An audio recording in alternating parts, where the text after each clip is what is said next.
How's it going, everybody? Now, my garage is a mess, straight up, and I want to fix that today. So what I have underneath here is a Yukon 9-drawer mobile workbench from Harbor Freight, one of the most popular kind of budget-ish workbenches, and it's one I've been looking at for a while. I finally decided to pull the trigger today. There was a nice coupon, and I decided after looking at my garage, it's time to get this a little bit more organized. I do have one existing toolbox. It's a vintage Craftsman kind of two-box setup, which is really nice. I like the vintage stuff, but it's just too small for all my tools, and that is part of the reason why my garage is so messy, along with the fact that I'm actually quite messy. But hopefully, after building up this toolbox and clearing out the garage a little bit, I'll be able to actually organize my tools a little bit better, free up some walking space by having only one toolbox, and have a little bit more sort of dedicated area, sort of the bike area, the automotive tool area, the woodworking area over there, just to kind of have the garage have a little bit of a better flow. So today I'm going to unbox this tool chest after I clean up my garage, put it together. I'll give you my first impressions of the toolbox because I know that this is one of the most popular toolboxes, but I want to give you guys my first impressions as to whether or not this is a good buy at that $350 price point, which is what it's at right now as of summer 2025. I did get it with a coupon, which you can often find for Harbor Freight. But that being said, let's get this garage cleaned up a little bit, build this box, and then let me give you my first impressions and tell you whether or not I think this is a good purchase for your garage organization needs. So let's get into it.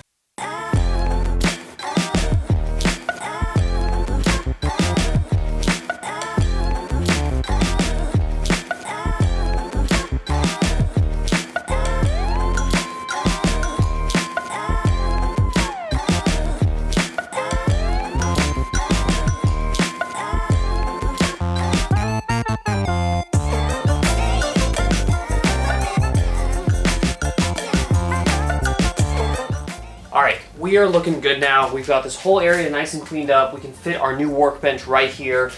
The existing workbench is still a mess. I'll get to that later. Once we move all the tools from the old toolbox into the new toolbox / workbench, then we can sort of organize everything a little bit better. So let's build a new toolbox, and then I'll give you my first impressions of the Yukon 46.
Alright, we are done. We've got the workbench all built up. It was really straightforward. It took me about 30 minutes on the dot. I did commit about 40 different OSHA violations trying to get this built in my flip-flops by myself, but we managed. I still have all of my digits and limbs, which is good. And yeah, so far it feels pretty sturdy. I mean, I'm literally sitting on this and it's not really rocking all that much, even with me rocking around a little bit. The drawers seem to be pretty smooth, and the woodwork top is nice. You know, I mean, obviously this is not going to be some super high-end hardwood or whatever, but you know, it feels good. You know, I imagine this is something you probably could replace if it got super worn down. I have to look into that. But so far so good. But let's get some tools in this toolbox, and then I'll give you a little tour of how I have it set up and give you a little bit more of an in-depth first impression of the Yukon toolbox or tool bench, whatever you want to call it. And I'll let you know whether I think this might be worth it for anyone looking for a more budget level toolbox that can hold a decent amount of stuff. So let's put some tools in this box. Okay, so real quick, before I actually put tools in the toolbox, I do want to show you what the toolbox comes with, because that's a little bit easier to do when it's empty. So taped to the top is the keys, or are the keys. This is a locking toolbox, and so you have a little bit of lock here in which you can actually lock your tools. Again, this is just for a home garage for me, so it's not really something I need, but it is a nice thing to have. And this key does fold in different directions, which I guess has some sort of purpose, I imagine, to make it easier to turn. I don't know, but it is a nice thing to have. You have two keys, both working for this one central lock in the middle of the toolbox, which locks all of the drawers once you lock it. And it seems to be a pretty solid lock. I mean, I've got it locked right now, or sorry, I have it unlocked right now. But if I have it locked, it kind of locks pretty hard, and you know, I'm putting decent, I don't want to break it, but I'm putting decent power on it, and it's not opening. Again, if someone really wanted to break into it, I'm sure they could. But it is a deterrent, and you know, if you work in a sort of garage or something with other people, it's a good way to kind of keep your tools locked up for the night. Now, the second thing that's really cool about this toolbox, which I think puts it above the Home Depot Husky for the price especially, is that, again, I might be mistaken, but I don't think I am. This one does come with the drawer liners, the little foam kind of pads that go inside the drawers to prevent everything from sliding around. I'm pretty positive, I will double check this and I'll correct myself if I'm wrong, I don't believe the Husky one comes with the drawer liners. At least it used to not. I could be completely making that up, but I don't think I am. But that is a nice little add-on because, again, to buy those is additional money, and you know, it's nice to just have everything in one package and you just pull them out, they're already cut to size, slide them in, you're good to go. Now again, this is not the heaviest duty foam or whatever, but it will keep your tools from sliding around. You can always replace these with some nice thick heavy duty foam in order to get a little bit less rolling around or whatever. But it does come with drawer liners for all 9 drawers. Okay, so with that being said, now let's go ahead and put some tools in this toolbox and give it a little bit of a run through.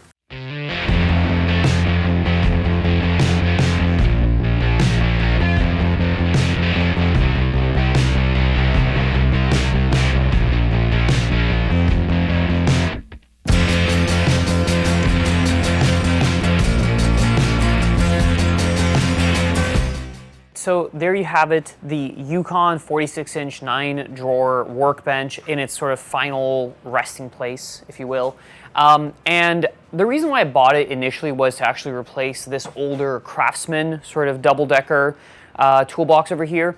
And unfortunately, /fortunately, I have too many tools, and so I still actually need both.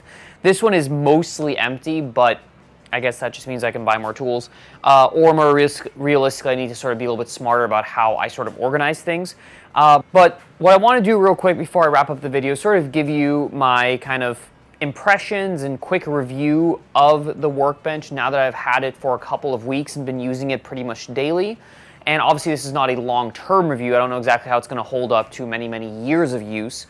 But this is a model that's been around for a while. People seem to really enjoy it. And again, for the price, it is pretty hard to beat. So let me go ahead and give you, again, a quick tour of the Workbench, exactly how I have it organized, just to give you an idea of sort of what you can fit in these different drawers.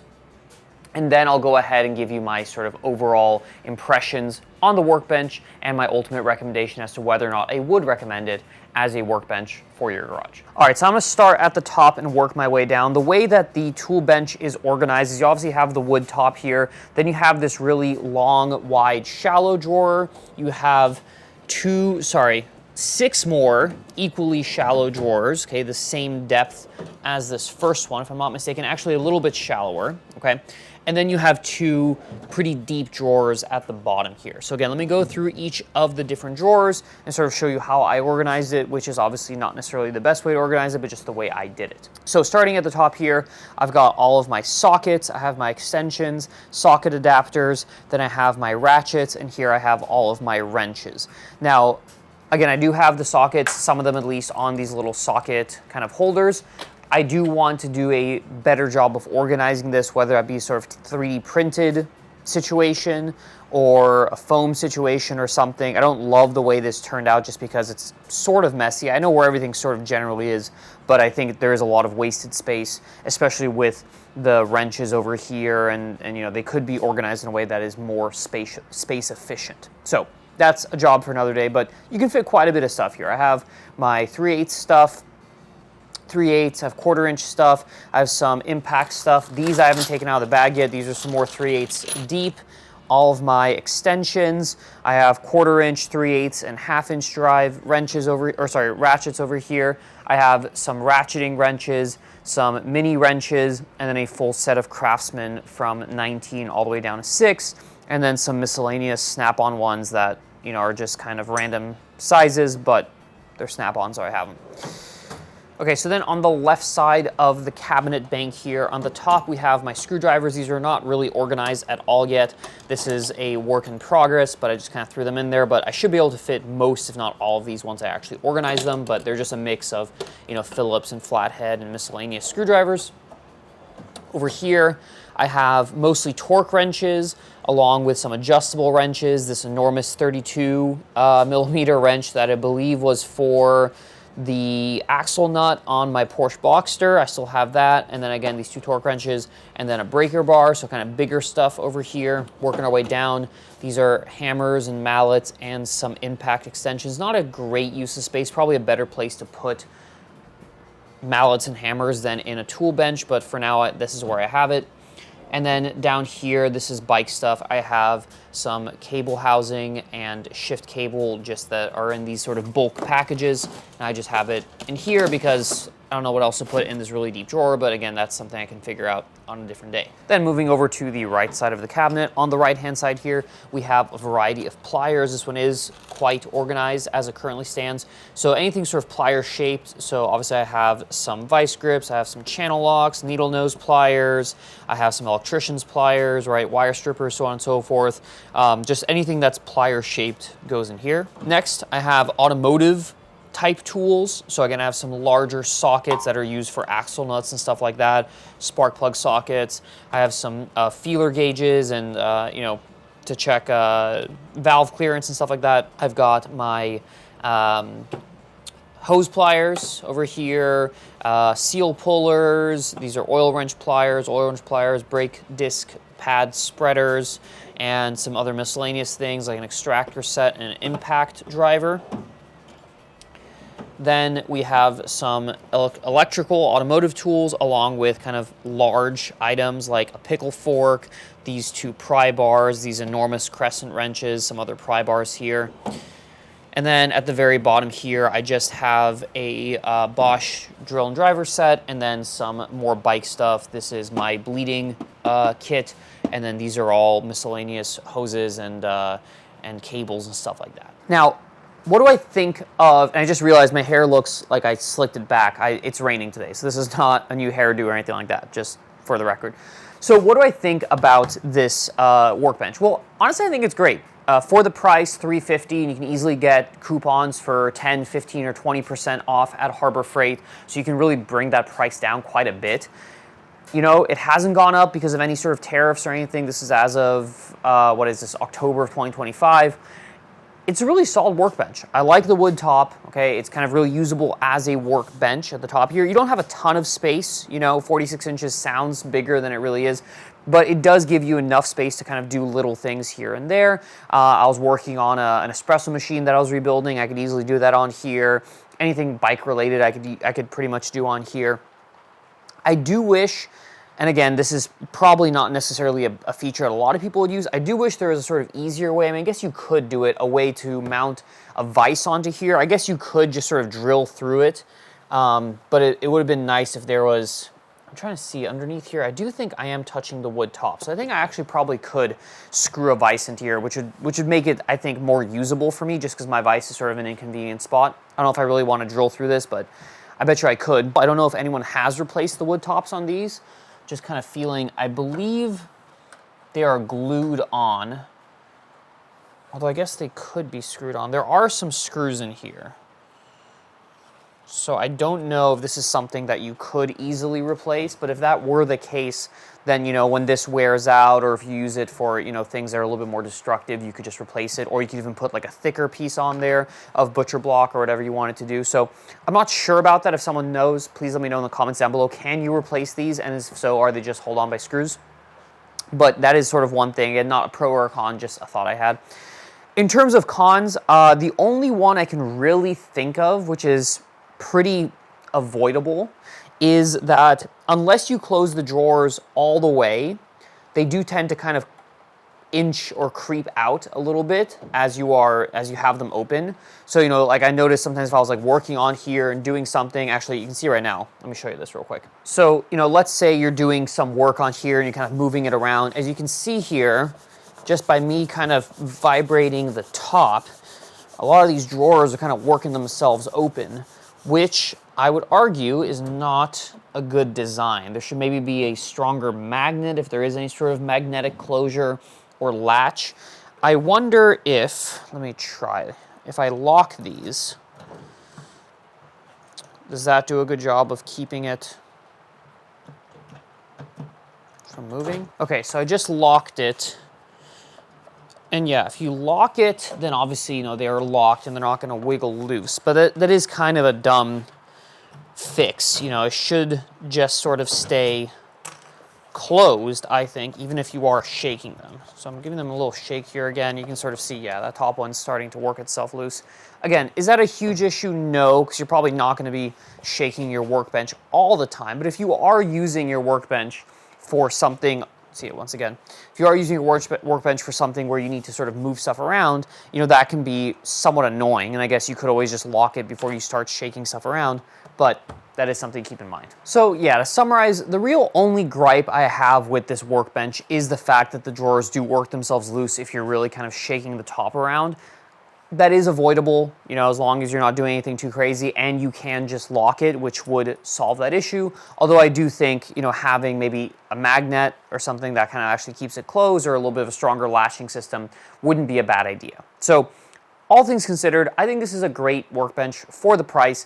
I did cross-shop quite a few different ones. I looked at the Husky, I looked at the new Craftsman line, and while those were comparable price-wise, this was just a better deal, and it felt a little bit better made for the price. I went to the various stores and played with them and, you know, checked them out. You know, unless you step up to kind of like that Milwaukee level at Home Depot that are like $700 to over $1,000, if I'm not mistaken, about the actual price on those. Those obviously you're gonna feel a little bit better, but you are spending more than double for the equivalent size. And, you know, I figured at the end of the day, it is just a workbench to hold your tools. You know, I'm not professional, and even if you are professional, you don't really need a Snap-on or Mac toolbox, you know, unless you're really, really working on high-end stuff. It's just not something that I needed to spend that much money on. And so if you're looking for a budget option that obviously won't break the bank, looks good, does what it's supposed to do, and if it, you know, gets super damaged 5 years down the road, you buy another one for 350 bucks or whatever, I think it's a great option. You know, you could move up to the Icon, but I really wanted the wood top, and if I'm not mistaken, I don't believe there's a wood top option on the Icon, because I want to make this sort of like a extended workbench for all of my car stuff and bike stuff, and that's sort of what it's been. So that's it. Thank you guys for watching. If you have any thoughts on the Yukon 46-inch 9-drawer toolbox from Harbor Freight, let me know in the comments down below. Do you have one? Do you love it? Do you hate it? Should I have bought something else? You guys let me know. But I'm happy with it. Hope you guys are happy with the video. Catch you guys next time. See you later.